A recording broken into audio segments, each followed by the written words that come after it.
David, the game changed in the second quarter. What did you see from that group in the pivotal non-Jokic minutes? Yeah, I thought they played great defense, to be honest. We made some shots. Jamal Murray's a special player. Went to work during that time. He drew a lot of fouls in that quarter because he got fouled a lot. And, I just thought those guys, they really held it down defensively, and that got us out in transition. Not to mention in the first quarter, we just missed wide open shots. I thought we were playing well. We just didn't make shots, and event down defensively, and that got us out in transition. Not to mention in the first quarter, we just missed wide open shots. I thought we were playing well. We just didn't make shots, and eventually, not making shots. Their defensive rebound. Now they're playing with pace. Now they're playing downhill. That's a recipe for a problem. I thought the second quarter was our offense throughout the season and a much better defensive effort that really started trending into the second half. And I thought the guys really sat down and guarded throughout the second half. David, you kind of touched on it there, but what did you see from Jamal process-wise on a night when he didn't have the three ball going? Yeah, just toughness, man. He's got a lot of responsibilities with a lot of different people guarding him that are high-level defenders that had a hold of his jersey throughout the night. McDaniels, he works hard. Anthony Edwards is on him. Desumu. This is a challenge. I just thought mentally he fought through it, and there were timely shots that he made. Mid-range jump shots where they were on a run. The turnaround jumper in the third quarter was our only bucket until I set everybody back in. It was a huge bucket just to kind of silence it a little bit. So timely shooting, unbelievable free throw shooting, mental toughness, plus 13 for the night. Didn't want to play him as many minutes as I did, but I felt like the fourth quarter was one of those quarters that you just go with it. I was trying to find a 2-minute run, to get him out. But with the lack of timeouts that I had, it's hard to control that, so I let him go. But yeah, he's been so good all night or all year. And to your point, he's 0 for 8 from 3. That's not going to happen. He the rhythm he's been in. So, Jamal has been Jamal all year, just tough-minded. Coach, you mentioned missing opening shots early. How important was the mentality switch to get downhill, get to the basket, and also get to the free throw line? Yeah, and I think you got to take what they give us. If they're in zero coverage, meaning that they're basically staying with Yoke, and pick and rolls. You have to attack the basket confidently, look to score or look to spray to your teammates. And I think we have to take what's there. And Yoke is such a patient player. Early it was a lot of our guys making plays for each other. And as they changed their coverages, then he went to work. And you see his 25, and 11 assists, and obviously the 13 rebounds. So some games are different than others, and they may adjust, do different things defensively. We've worked on all these things. You just have to execute them when they're out there. I thought the turnovers in the first half were the major downside of this game because so many of them were avoidable. Guys not finishing cuts, guys not, continuing to get the ball for a dribble handoff. Those lead to dunks and things like that. But when we did execute, to your point, we found wide open shots. David, how did Bruce Brown energize you guys tonight? Defensively. He just got into people when we needed buckets. He really was the reason why we pushed that lead out. That's why I went back to him in the fourth quarter. Sometimes you can get away with that when you have, AG spacing the floor in the dunker and you have Jamal and Nikola working.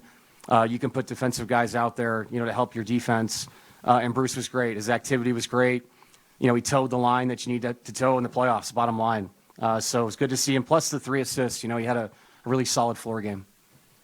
You guys have talked all week about how familiar you are with each other. What does it say about how good the two-man game is that you're still able to get to that down the stretch and execute the way you did? Yeah, and I think, those guys are so patient. The number one thing for us in these situations is that just to get a great shot is all that matters to me. And those guys combined for 18 assists. So it's just they're so patient. They take what the game gives them. If they're going to decide just to play 2-on-2, it'll be a lot more field goal attempts. But if it means that they have to move the ball, find the right man, and like I said, we got a ton of open shots tonight. We didn't shoot it well. We still found a way to win the game because we can control the game at the end because of those two players. David, I know every game is its own individual thing, but how big is it to just start out the playoffs with a win at home? Yeah, it's big. I also think it was a type of playoff game that you love to win because it was kind of ugly. When you start the game off, and you're known for your offense, and we created really good looks, like I said, and then we were up against it right away, and that's a big thing for a road team to come out, punch the home team in the mouth. That's what they did, after we missed shots, and just the reaction to that, staying together, winning a grimy game, it's good. We're going to have games where we shoot the hell out of it and everything looks pretty, and everybody's going to say how good we are. There's no difference. You just win the game, and that's what the game was tonight. Our defense held up in the second half. After the first quarter, it was very solid. We did just enough offensively to get to 116. Kind of building off that a little bit, when you look at everything that just happened, how physical the game was, how gritty it was, how many plays got looked at, what kind of a tone does it set for what's to come for this series from your perspective?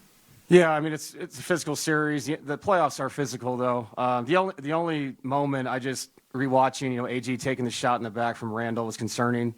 That's on our report for something that's bothered him. It was lower back, so that was unfortunate.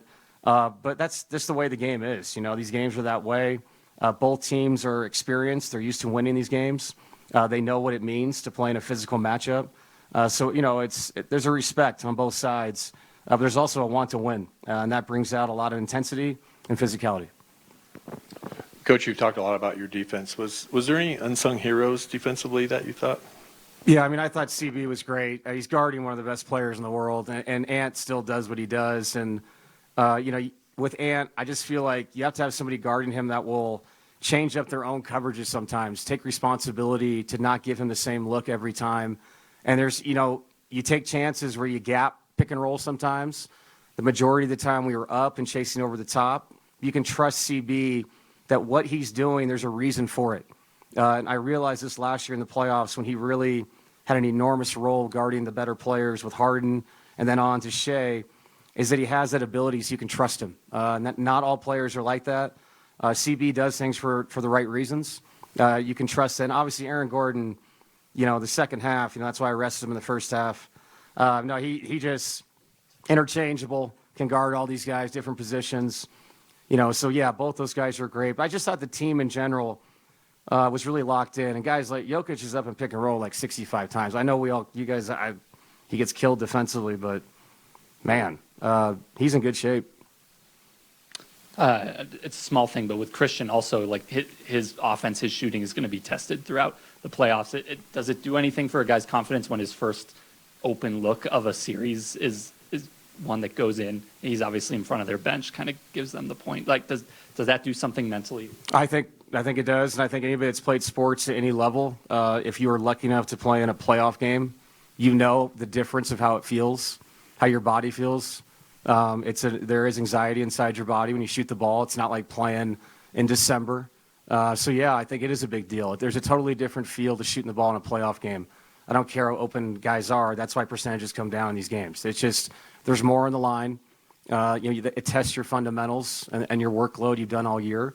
And CB works hard. And I was really proud, honestly, of his 8 rebounds also. When you guard the best player on the other team and still get back into the fray and come up with defensive rebounds, that wins playoff games. It's not sexy. It's just the facts.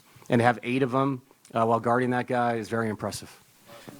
David, you mentioned obviously Aaron having to sit for the entire second quarter with the foul trouble, but did you get that sense that kind of ignited him that rare stretch where he's on the bench for that long? Obviously he gets the tech late, but he's kind of matching the physicality that Minnesota's bringing to him. Yeah, no, I think, we know what this is. When Aaron plays, we're a different team. It's just the bottom line. It's not the stats, it's the feel.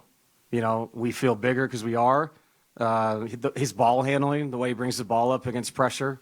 And then, yes, taking on the physicality of what this all is. And Aaron, same thing, 4 offensive rebounds, 4 defensive rebounds, 17 points.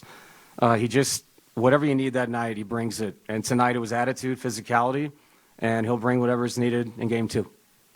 Yep, thank you.